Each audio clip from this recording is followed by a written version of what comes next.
Ladies and gentlemen, welcome to Slamhub Wrestling. Myself Suprit, and this is the AEW Dynamite review for December 2nd, 2020. And I'm joined by Abhishekh Aneja, aka Abby Maniac. What's up, Abby? I'm absolutely fine, Suprit. How about you? I'm doing good. So, this was the, you can say, what did they call it? Winter is coming edition for Dynamite. Yes, And is it safe to say this was one of the greatest Dynamite episode ever? yes, I would absolutely agree. I would. Like hour one was good. Hour two, I would call it the golden hour. Like it was that great. Hmm. Yes, So I we would agree. had uh, the Dynamite Diamond Ring Battle Royal. We also had Chris Jericho versus Frankie Kazarian, Britt Baker versus Leyla Hirsch. We also had Cody Rhodes and Darby Allin facing Ricky Starks and Powerhouse Hobbs. And of course, the main event for the AEW World Championship, John Moxley defending the title against Kenny Omega. But before that, if you're new to this channel, then make sure to hit that subscribe button and turn on the bell for all notifications. We here in Slam Up Wrestling cover all pro wrestling related stuff, including reviews for Raw, SmackDown, NXT, AEW Dynamite, and New Japan as well. So before we get into this show, so a small news regarding AEW and especially regarding John Moxley that he will be not working Wrestle Kingdom 15. That puts your prediction with regards to Kenta being involved in some shape or form out completely. Yes, completely.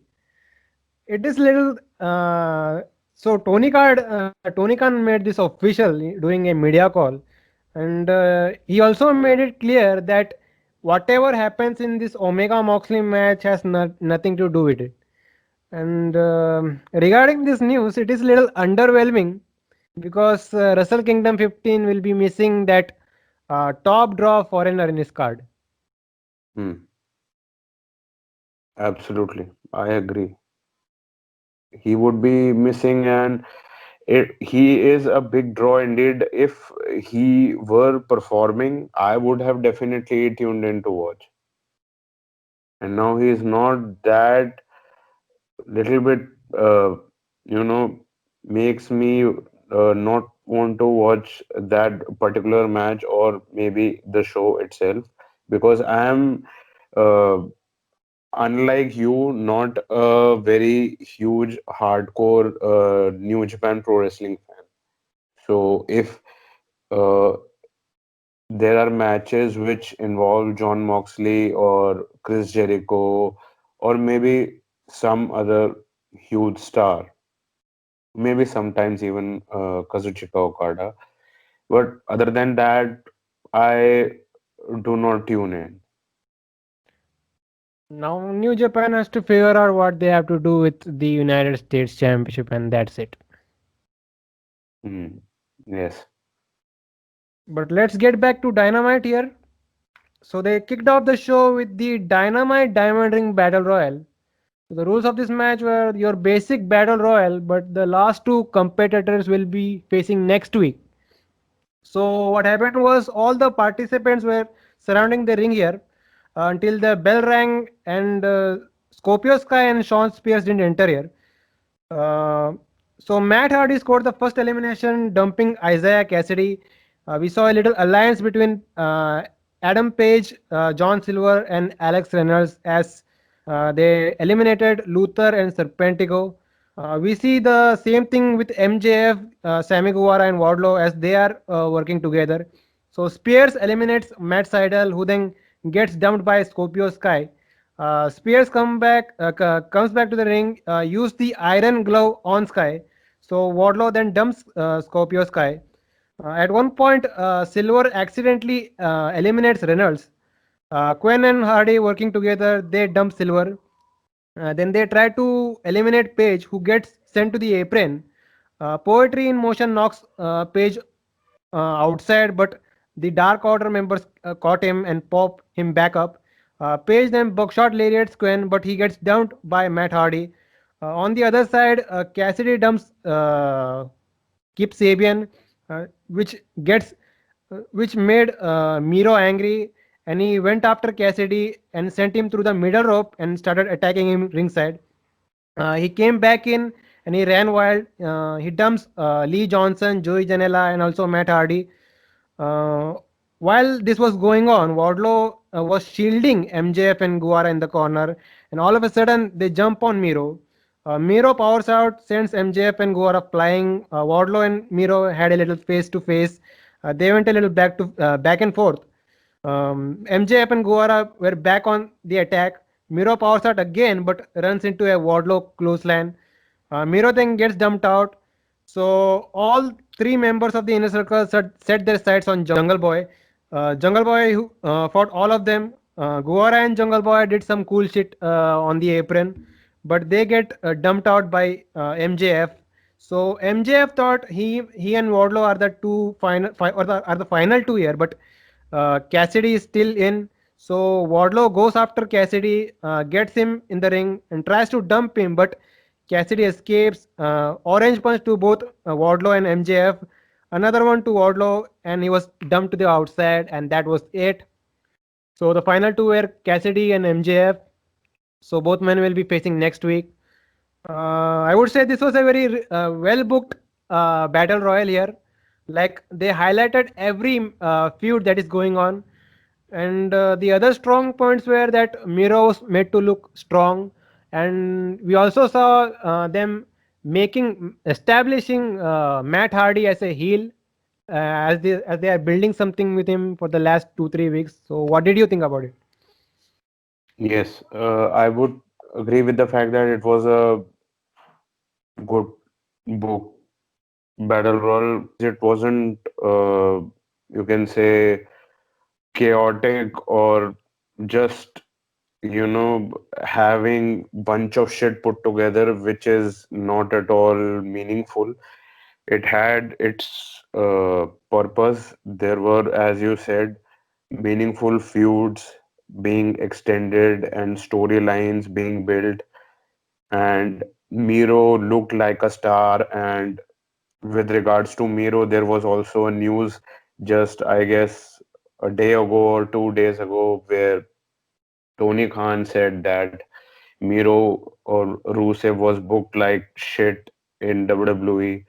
So that also, I guess, played into tonight's show, that he was booked like uh, anything, and he shined really. He had interactions with the likes of the top faction, that is the inner circle.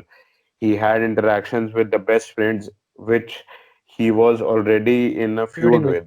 with. Yes. Yes, and he had with Matt Hardy and the private party also. I am only talking about the ones who are, you know, legit or made stars there on AEW television. So yes, they are making a point and they are, building Miro as he should be. He is talented. He has the physique. He has everything. Even in WWE also, there was at one time he had this Rusev Day thing going with uh, his partner, and it got so huge. Rusev Day shirts, Rusev Day chants were going on, but WWE didn't capitalize on that. Maybe the top brass were not in support of that or something like that.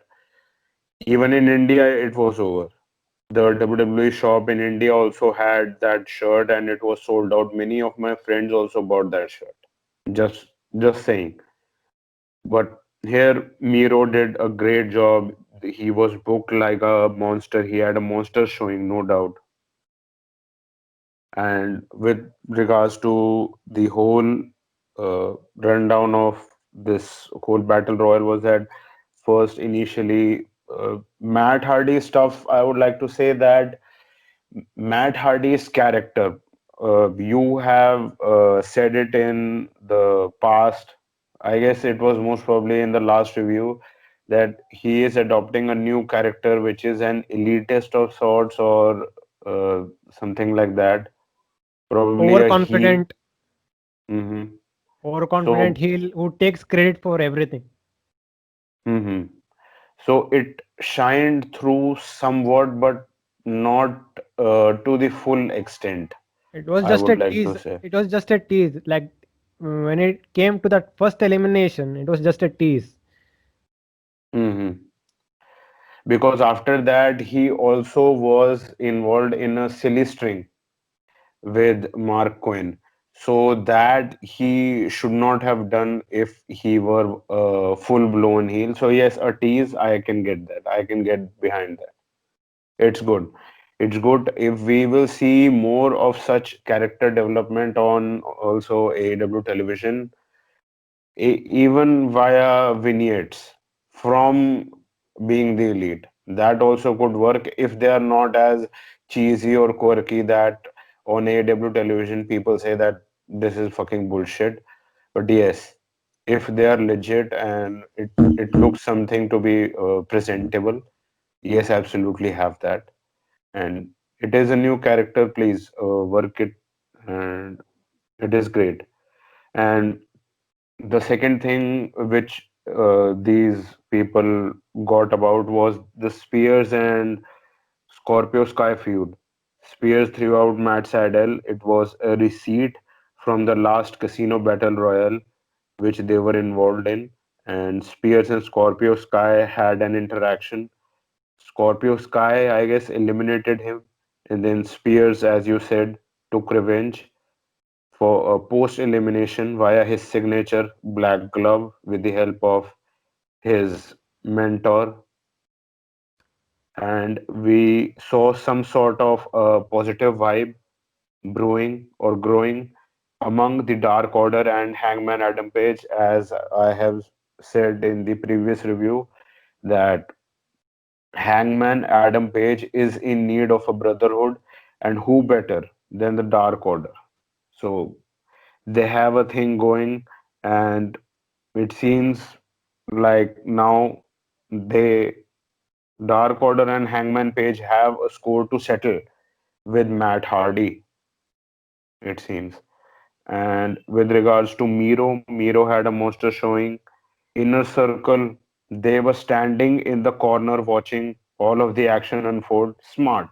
Inner Circle had Guevara, MJF, Wardlow at one point of the match. It is smart, absolutely. Miro got eliminated at the end via a three-man beatdown.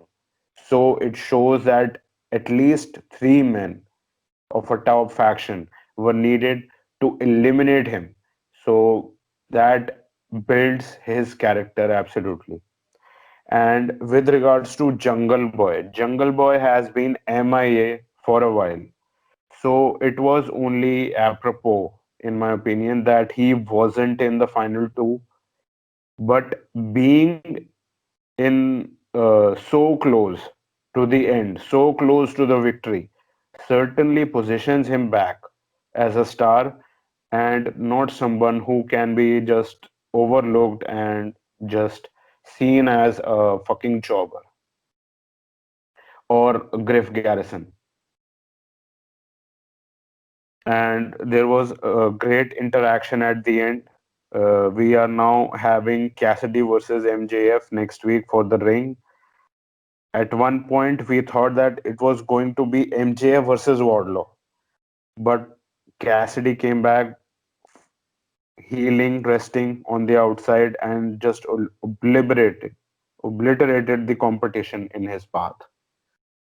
There has been a lot of unfavorable circumstances and miscommunication between MJF and Wardlow from quite a while. We have seen it in his when he did that MJF 2020 stick. We have seen some sort of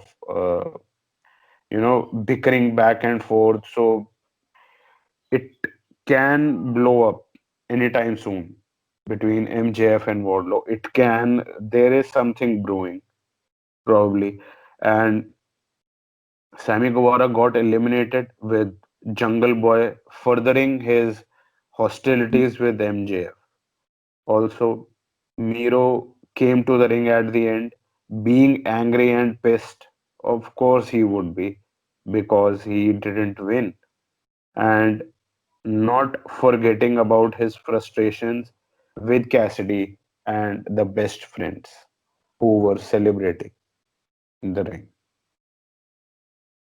So from that, so before the we get into this Jericho Kazarian match, you didn't even say who's gonna win, MJF or Cassidy. Who should get the ring?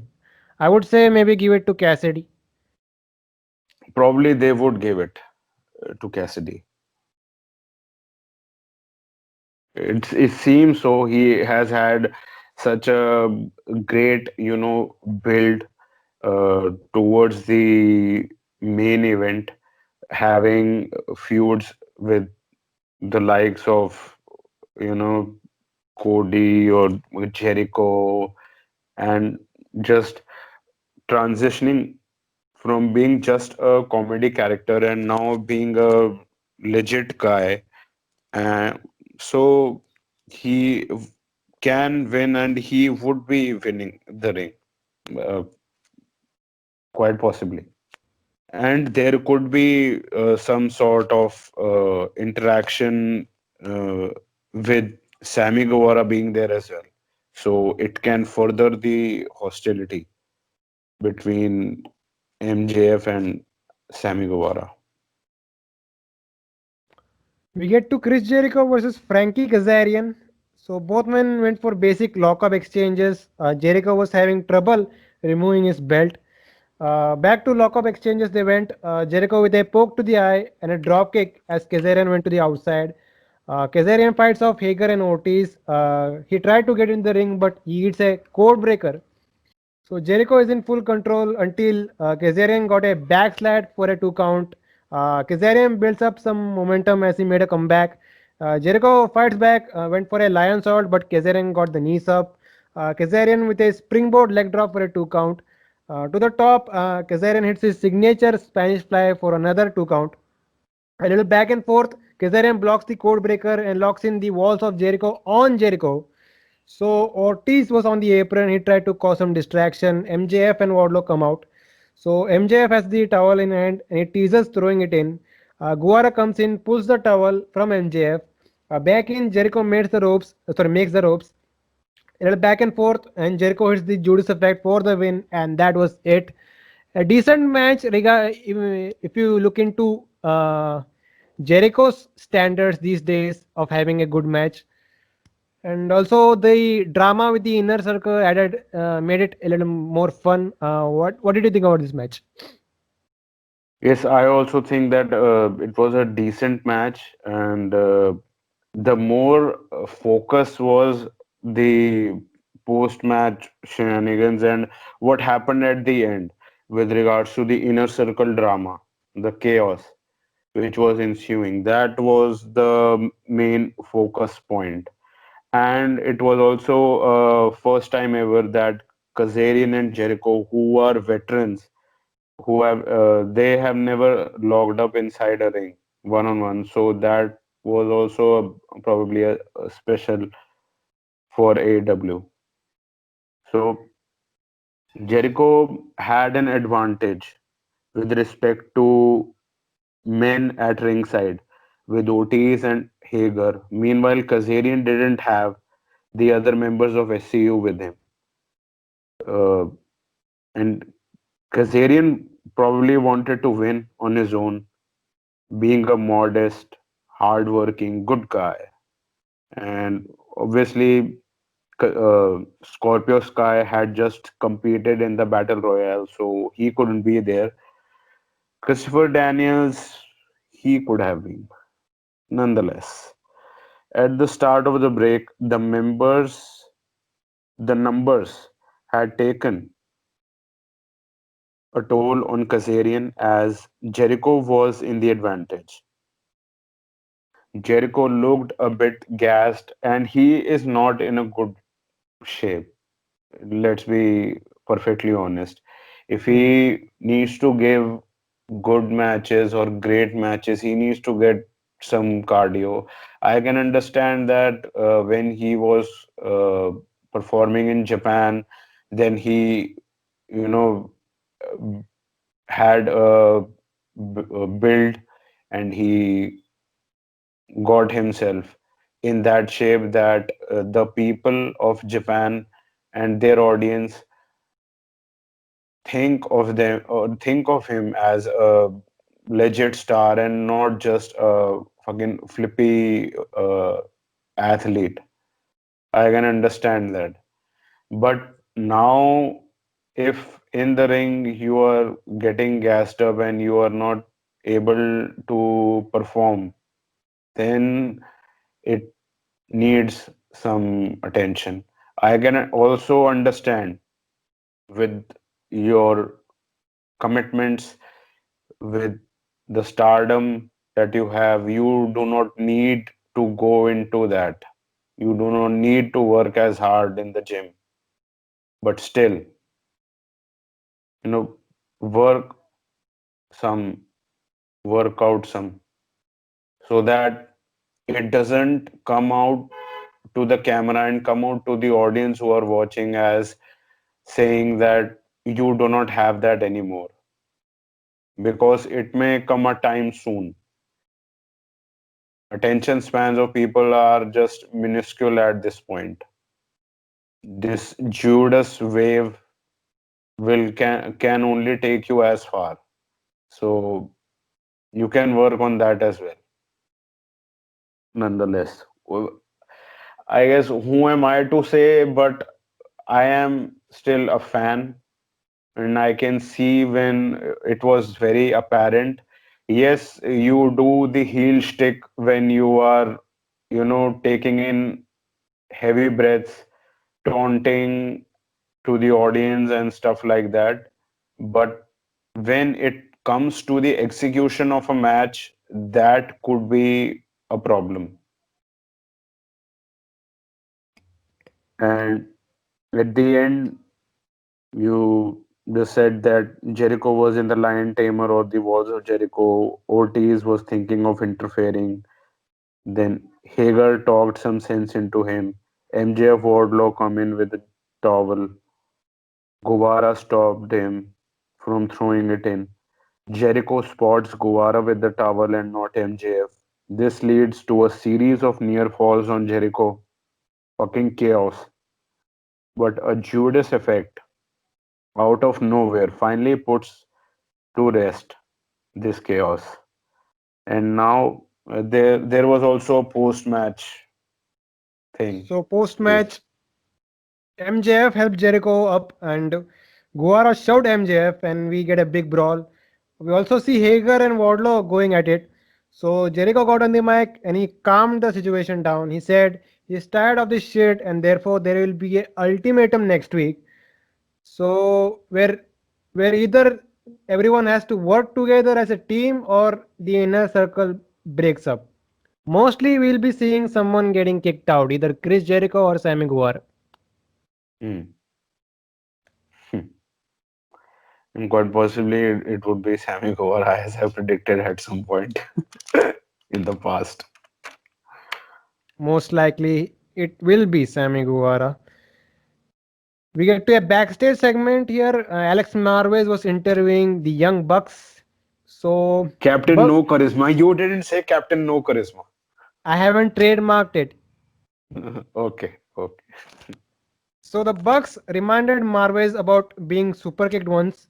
Bucks talk about TH2, whom they will be facing next week. They said if the they said if TH2 wins, they get a title shot, even if they are not even ranked.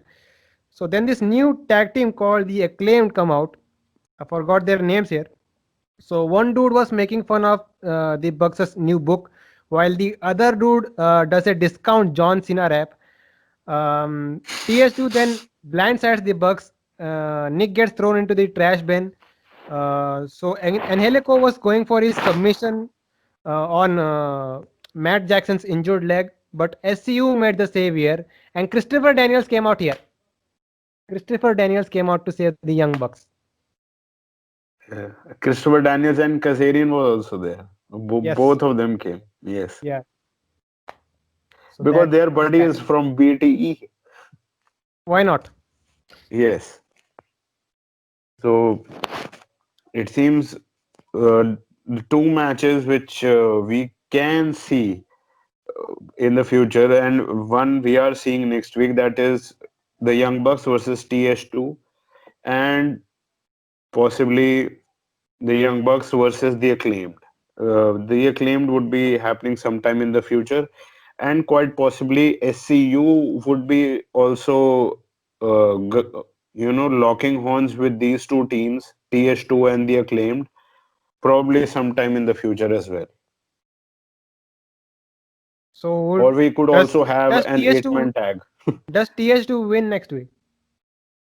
Uh, it's rather difficult to say at this point because what happened at the end, I I don't think so. I don't think so because anything can happen now next week. Mostly they should give TS2 the win. Uh, They should, but I don't think that that is possibly happening. But let's just see.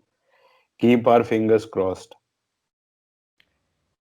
We get to Dr. Britt Baker versus Leyla Hirsch. So a little pre-match promo from Baker where she said she's gonna send Leyla Hirsch packing to Russia. She also talked some trash to Thunder Rosa. So Tony Schiavone on commentary calls Britt Baker a bitch. I laughed. So Baker makes fun of Hirsch's height. So Hirsch grounds Baker to the mat. Baker tried to out wrestle Hirsch, but to no avail. Baker got a opening following a DDT. Baker is in full control as she sends Hirsch face first into the bottom rope. So at one point, Hirsch went for a tope, but Reba got in the way. Baker then hits the worst looking sling blade in the business.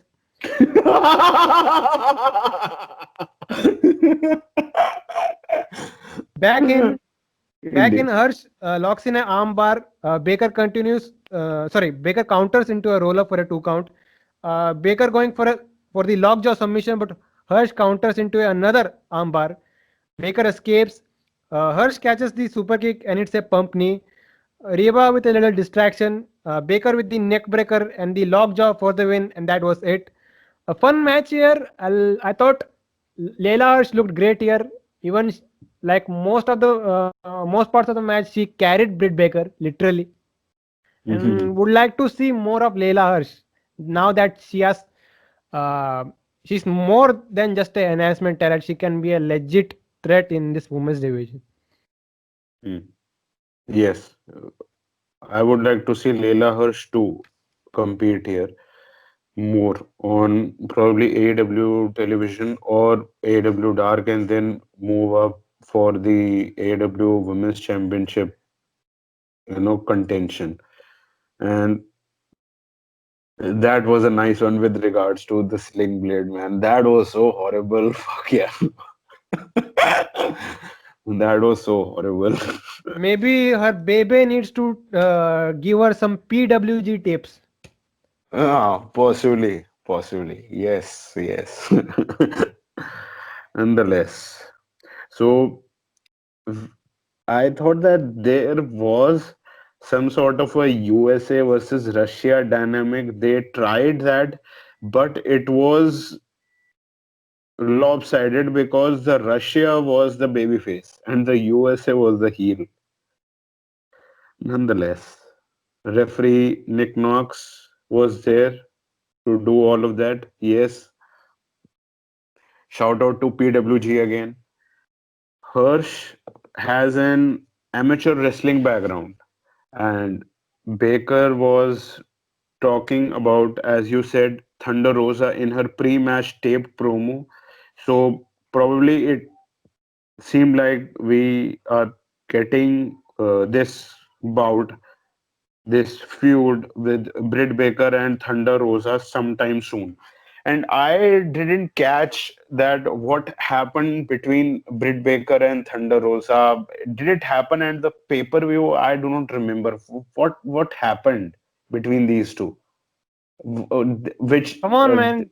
Didn't Britt Baker attack Thunder Rosa following their small social media beef they had?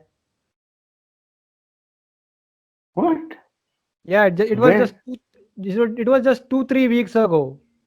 Following that NWA Women's Championship rematch, Britt Baker came out, attacked Thunder Rosa. Prior to that, they had a little social media feud, Okay. and that's how this Okay. It story. happened on social media. Oh, okay. All right.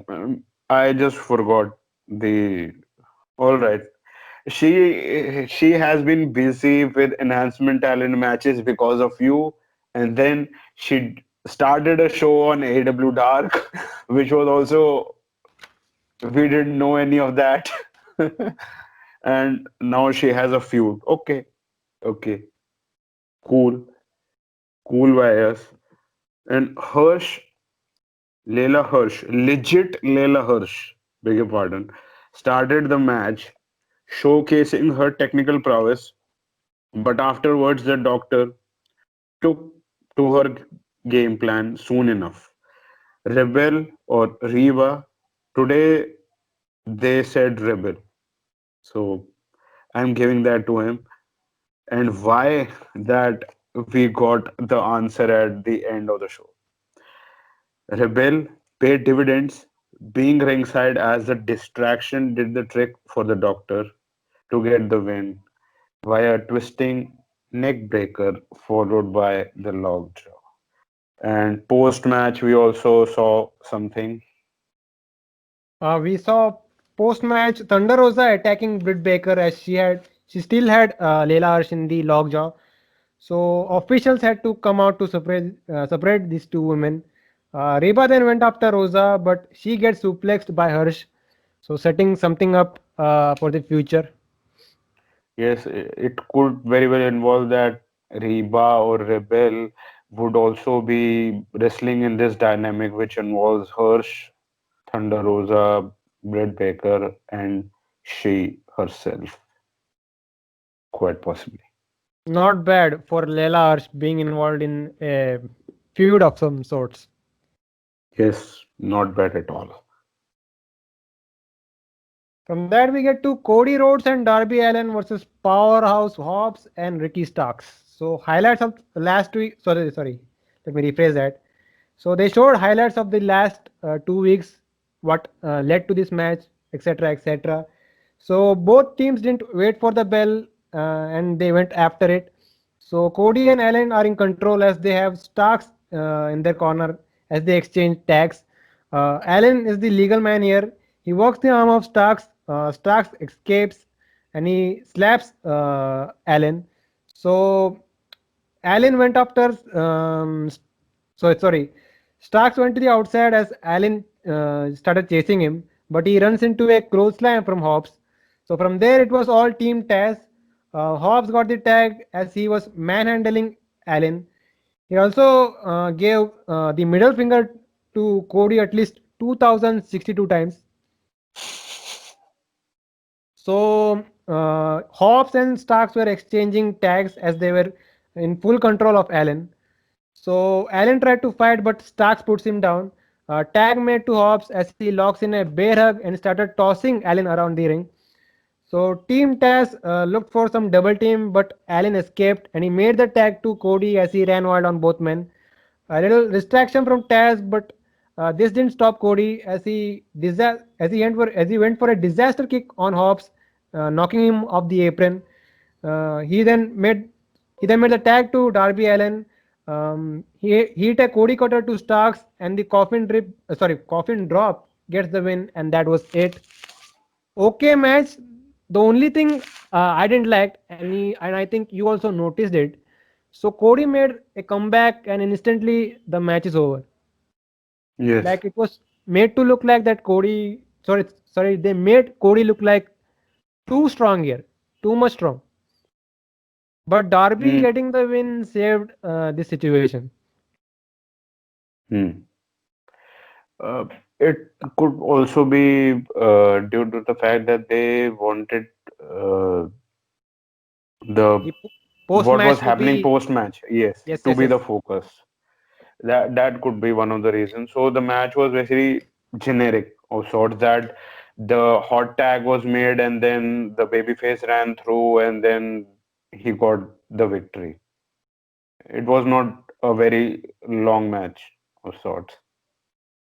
So it is we can give it a pass, and also the feud is being extended. It is not over yet, in my opinion. So we can give them a pass that they are, you know, saving for the future, saving their A game for the future. So we can give them that.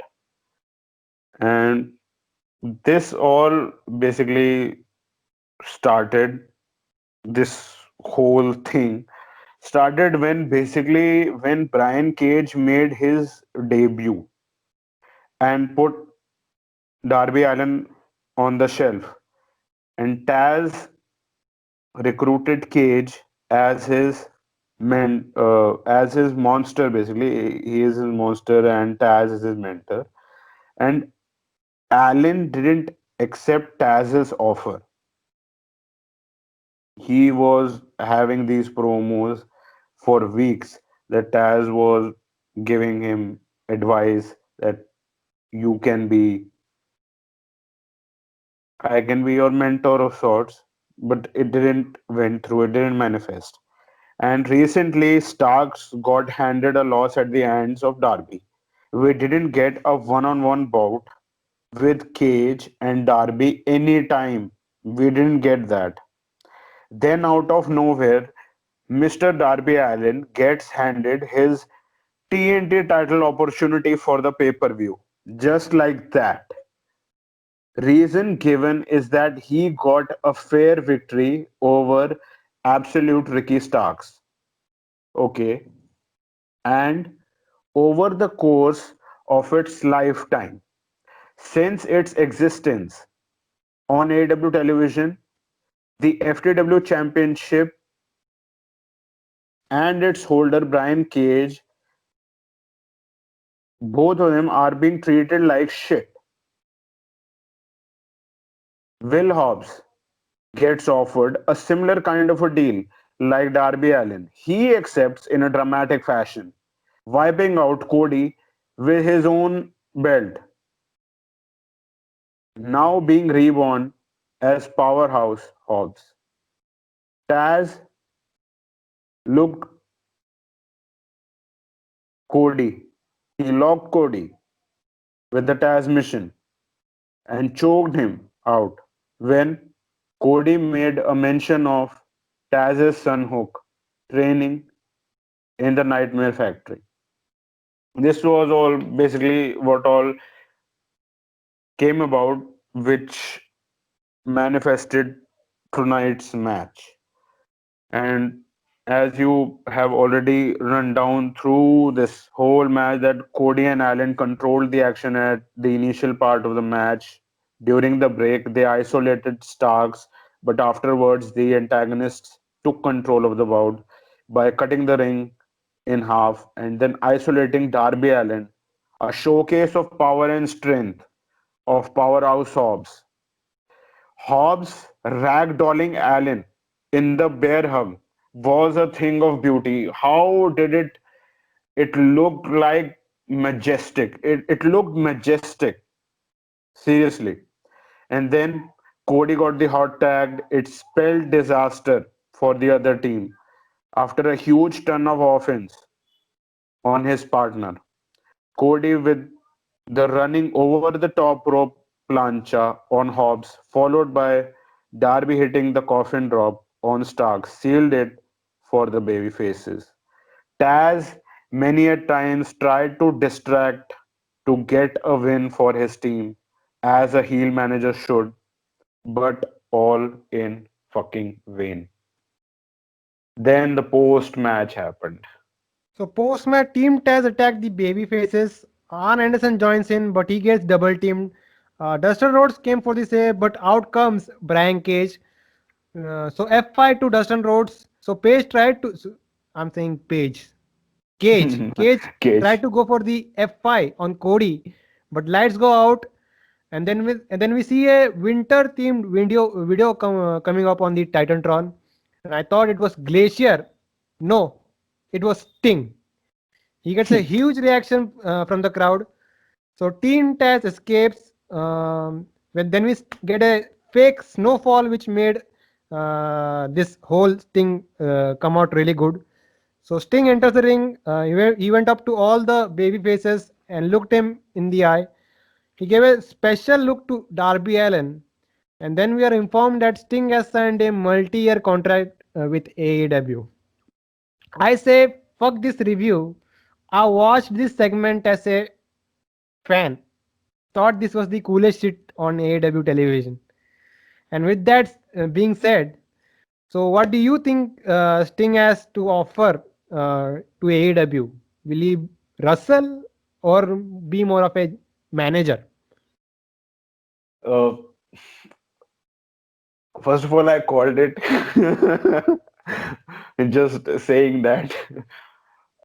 And You called it like the others, but we didn't expect it was going to actually happen. yes. Yes. And they did a great job keeping this a secret. Like I didn't see any dirt shit reporting this. I didn't see Meltzer reporting this.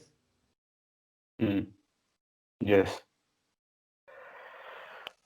It is great. I also saw that, and I also popped hard when the words Sting came on the Tron. It was brilliant, and the aura and everything, great. Imagine Vince McMahon. He was shivering in his wherever he was sitting.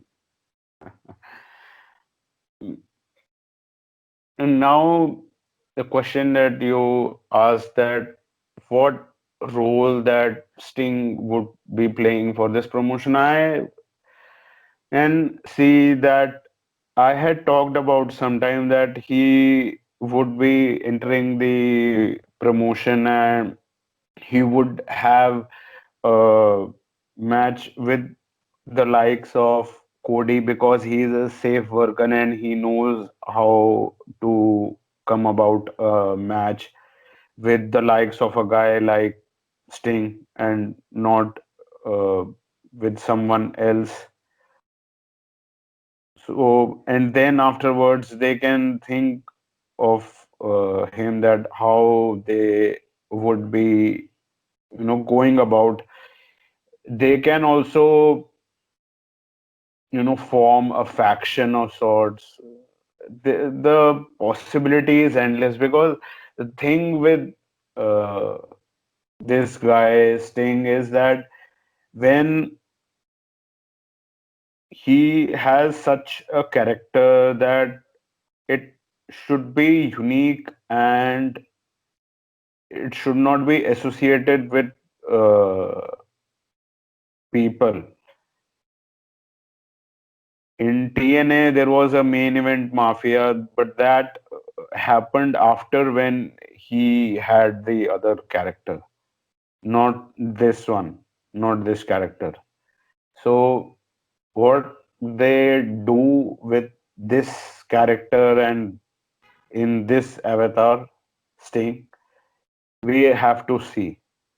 And he would mentor uh, Darby Allin, of course, with what he does with regards to his character, and not seeing his bullshit pre-taped promos, which is basically hurt himself and zipping himself in a body bag and just throwing himself here and there like a fucking child. Have some sense, possibly. So we have to just wait and watch, in my opinion. And now what is happening next? The funny thing is, imagine the year is 2021. So the Saudi prince calls Vince McMahon and he says, I want Undertaker versus Sting at a Saudi show. Then what will Vince say? I don't know. He would say, ask AEW. Ask Tony Khan, pal. Well,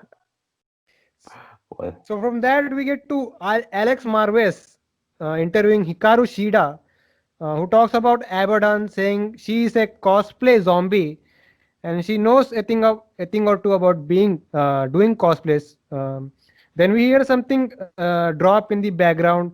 So Shida freaks out and decided to leave the interview, and that was it. it's just that there's nothing much to say with regards to this promo, this interview.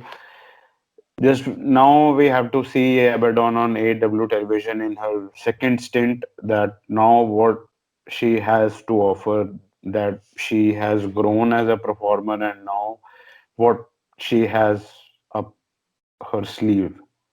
Now she is up to quite possibly challenge for the women's championship, the world women's championship. So what she is bringing to the table. So now we will see that next week. So looking forward to see that. I have heard good things about her work on Dark, but now we have to see it on AW television and on Fight, of course. Main event time AEW World Championship match John Moxley versus Kenny Omega. They said that it will be what did they say? Yes, they said it 60 will. minute time limit. Yes. It will be a 60-minute time limit match, and thank God it didn't wait that long. It only went 28 minutes. So Don Callis was on commentary as Omega had invited him. So match starts a little slow as we get lockups, and it quickly picks up pace as Omega Hurricanrana's Moxley to the outside. So Omega was looking for a dive, but Moxley enters and it's a black hole slam. So both men went to the outside. Omega sends Moxley into the barricade. So Moxley sends Omega into the barricade as the entire commercial saw Moxley fighting Omega outside. Back in, Moxley enters while Omega catches the leg and dragon screws it. After that, Omega starts working on the injured leg. Moxley made a comeback following a clothesline. Moxley hits a pump handle exploder and a front release suplex, which gets 2 counts. Back and forth, and at one point, Moxley hits the paradigm shift, but he didn't went for the pin. Instead, Moxley gets 2 chairs, so both men sit on it and exchange slaps and punches. So Moxley hits one solid right. Omega with a V trigger knocking Moxley off his chair. A bunch of snapdragons. Omega misses a V trigger. Moxley with a German. A little back and forth. Big lariat by Moxley, and the Death Rider gets a 2 count. To the outside, Moxley went for a dive, but Omega catches him with a V trigger. Back in, the Tiger Driver 98 gets a 2 count. More back and forth as the one winged angel and the paradigm shift are countered. Omega with a high drop kick. He does the rainmaker pose and a ripcord V trigger. One winged angel is countered at again. Both men fight to the outside. Moxley paradigm shifts Omega into what they called a heater. Referee checks on Omega as doctor came in to examine Omega. Even Don Callis came ringside. So Moxley went after Omega, shoves the referee. Both men are back in. Don Callis tried to interfere, but he gets taken out by Moxley. So Omega grabs a mic that was allegedly given to him by Callis. So Omega used this mic, bursting open Moxley in the process. A bunch of V triggers and the one winged angel gets the win, and Kenny Omega is the new AEW World Champion. I would say it was a good match. Personally, I would give it 3.25 stars at best. It could have been great if there wasn't those small logic gaps. What did you think about this match? Uh, I enjoyed this match. I guess Kenny Omega gave his greatest hits. He gave his greatest hits with regards to the V triggers and everything that he has done in New Japan Pro Wrestling, his matches.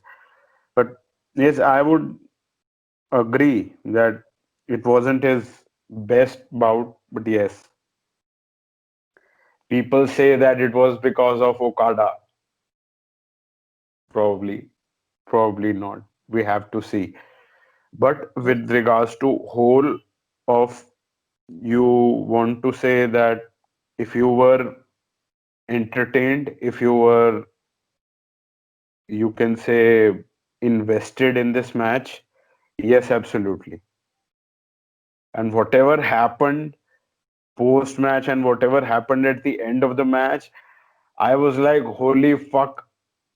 That was the main selling point, isn't it? The finish. Like Yes, the finish saw Omega turning heel. Like it was official. The way he won the match, it made him a official heel. And also we had the post match angle. yes. In the midst, I was, when John Moxley was getting the chairs and he was getting frustrated. Commentators were selling it that it was because of that ambush which happened on the day when the contract signing was about to happen, the first time. That he is frustrated because of that. That he thinks that it was Kenny Omega who was behind that. But my prediction says that, or my theory says that it is probably Hangman Adam Page, but it is what it is. But it was because of that frustration. So I thought that maybe it is John Moxley who is turning to the dark side. But what happened at the end, I was like, oh my God, holy fuck, that this is fucking amazing. And the use of the mic as a weapon, I have said it probably in the past at some point that it is a lost art, or it is a lost weapon to use the mic as a weapon. It was used as a weapon in the days of the Attitude Era, and it was on the, you can say, apron, inside the ring skirts or something like that. It was used as a weapon in the hardcore matches as well in the Attitude Era, and we haven't seen it uh, recently, the mic being used as a weapon. And seeing that, it just, you know, it blew my mind away. And I was like, I popped hard for that. I was like, brilliant stuff, whatever they were doing. And I can understand it was all from the head of the hashtag invisible hand Palace. Everything that he envisioned, it was his vision. The post-match angle, it was probably his vision. Has to The be. he, it has to be. It has to be. The whatever happened, the heater also, possibly it happened probably legit, because there was a black eye that was seen on Kenny Omega's, I guess, left or a right eye. It was the one of the eyes, and probably it hurt. But nonetheless, it gave a lot more legitimacy to the whole angle. That what was happening is real, that we have to digest that as fans, that it is happening. And then also involvement of other people and seeing the stuff that was, transpiring in real time, and cameras following them to the backstage and to their car as well. Fucking brilliant stuff. That happened way back, and such stuff has to happen in this day and age. If you have to invest people, if you have to get the mainstream crowd that something fucking is happening, what the fuck is happening. So you have to get such stuff. And with regards to the match, referee was Paul Turner. John Moxley had the reach, the height, and the strength advantage. He has a brawling style. Kenny Omega has the speed, and the unmatched cardio. We are well aware of that. And his explosive offense style. Kenny Omega started targeting the left knee, as you just mentioned during the commercial breaks. The drop kicks, the dragon screw leg whip did a number on John Moxley's knee.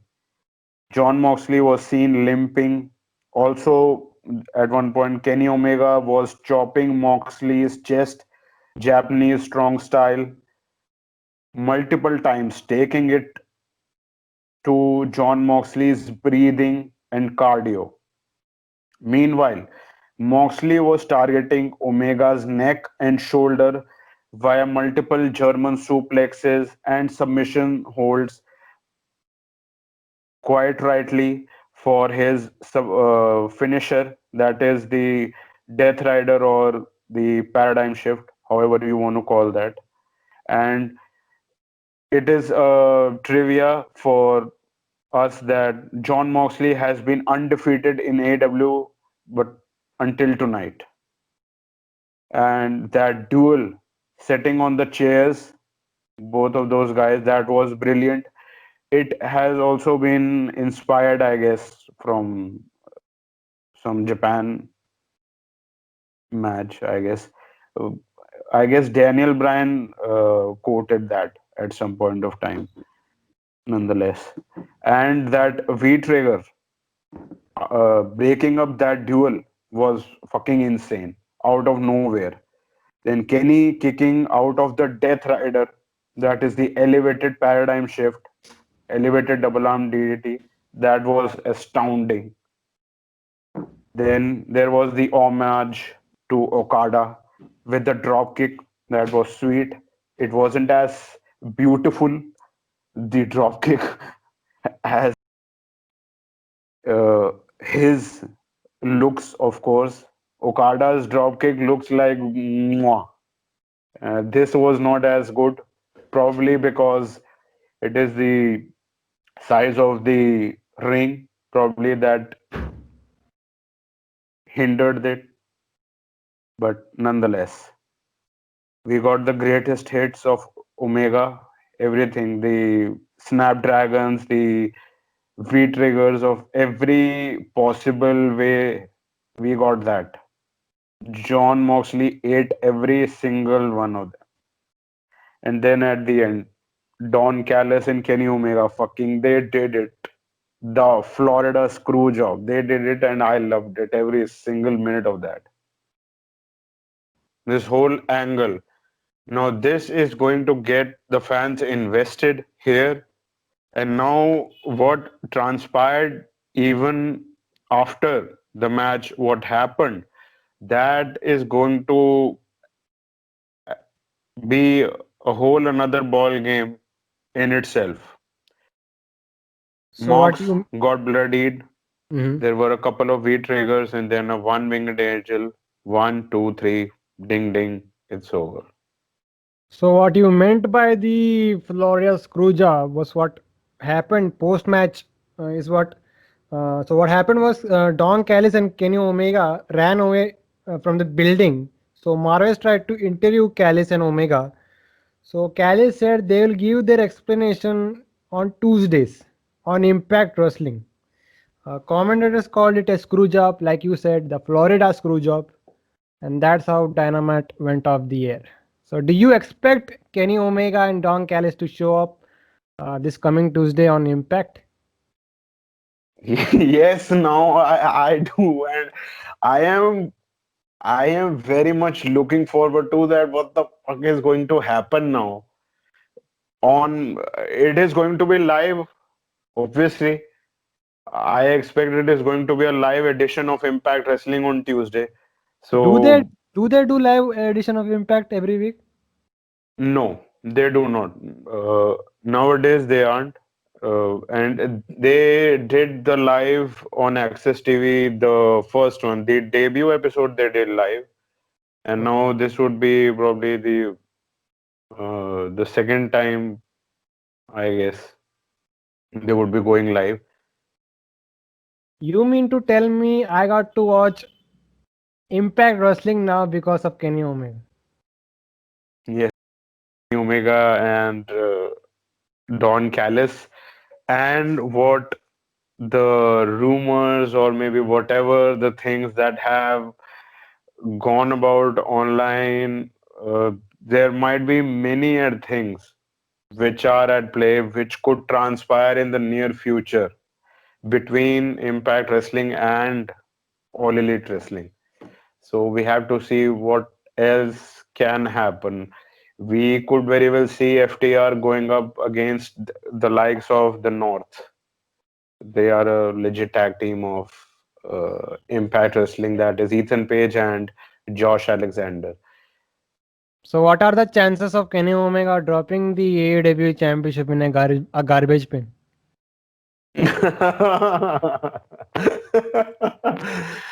uh, highly unlikely. But now, what they can do is that Kenny Omega could possibly be saying that I can defend my title there also. So this could be a talent relation sort of a deal, that there is an exchange of talent going on and there is an invasion or whatever. There are matches happening between the two promotions, and there could very well be and there could be if it happens, a pay-per-view of sorts in the future, probably. Mostly to elevate the Impact Wrestling brand. Yes, and of course, it brings new eyes to AEW also, that something buzzworthy is happening, that what is happening. And Impact Wrestling fans are very, you can say, loyal to their own promotion. So they would also transition to watch AEW, uh, definitely. And Impact Wrestling have a worldwide reach. They have a better reach worldwide. They're, they have been in this business for a larger, a longer period of time. But over the years, they did have lost a major thousand uh, fans Yes, over the years. yes, they have lost their reach. They have lost a, yes, reputation, but it could very well benefit both the promotions in some shape or form. And of course, it would be a treat for the fans, of course, the wrestling fans, the majority of the audience of both the promotions. It would benefit them. That what else is going to happen? We may very well see the Young Bucks going up against the Motor City Machine Guns once again. There are many things that could happen. There is a history between Su Young and Ali that could also come in the fray. There is endless. The possibility is endless. AEW has to be the most friendly promotion in history, right? Probably, and it when you it is also the need of the hour when it is just a year in its inception of the promotion, and you have to grow as a promotion. So you make relationships with promotions who have wider reach, who have other audiences, to get penetration in that audience. Impact Wrestling have audience. AW also has audience. So it will benefit both of the promotions, and why not? And giving them buzzworthy television on both shows. Now it would be that you are watching television on Tuesday and Wednesday. That what is happening, what will happen. So we have to see that what is going to now happen with regards to this whole. shit. Yes, like they're bringing back the territory system, which is good, I guess. Yes, I would agree. Mm. I So also had the same thought when it this happened. I also thought the same thing that uh, it is happening and that territories are finally this system of territories is coming back. And with regards to the other promotions who are doing their thing, Ring of Honor is having a relationship with Impact Wrestling. I'm not so sure at this point because the only talent that has jumped to Ring of Honor right now is EC3. So I don't think so that there they have is. they have partnership with New Japan and CMLL. Hmm. And there has also been a strain of some sort between the partnership of New Japan Pro Wrestling and Ring of Honor. Yes, that was in 2019 when Ring of Honor was in shits. Hmm. Now their partnership is in neutral. Right. And with Marty Skull being outed with I guess, Me Too movement, how is it now? What else? Delirious is back to being the head booker. They did Hmm. some good shit with the pure tournament, and Hmm. only thing left is to get fans back there and decent television every week. Hmm. Many people gave great reviews regarding the pure tournament. So yeah, that was we the end of the review for AEW Dynamite. Yes, winter is coming, and it just happened. Winter is here, and the first sign which we saw at the start of the show was uh, war is war is tonight. The war is starting. There was some sign which they zoomed in. Possibly it was a plant. It is war starts tonight. That was the sign which they zoomed in at the start of the show. And they also What? have some great Dynamite for next week. Mm, The follow up will be awesome. yes. Indeed. So, so before we leave, where can these guys find you?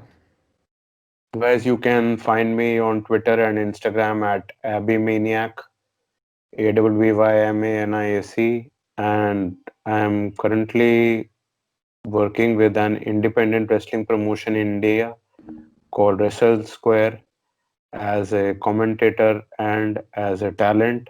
You can subscribe to their YouTube channel at Wrestle Square. You can find Slamhub Wrestling on Twitter at SlamhubW, Instagram at Slamhub Wrestling. Our podcast and reviews are mainly audio based. And if you don't want your YouTube app running for that, then you can catch Slamhub Wrestling on Anchor and Spotify as well. This was the AEW Dynamite review, and we'll see you guys next time.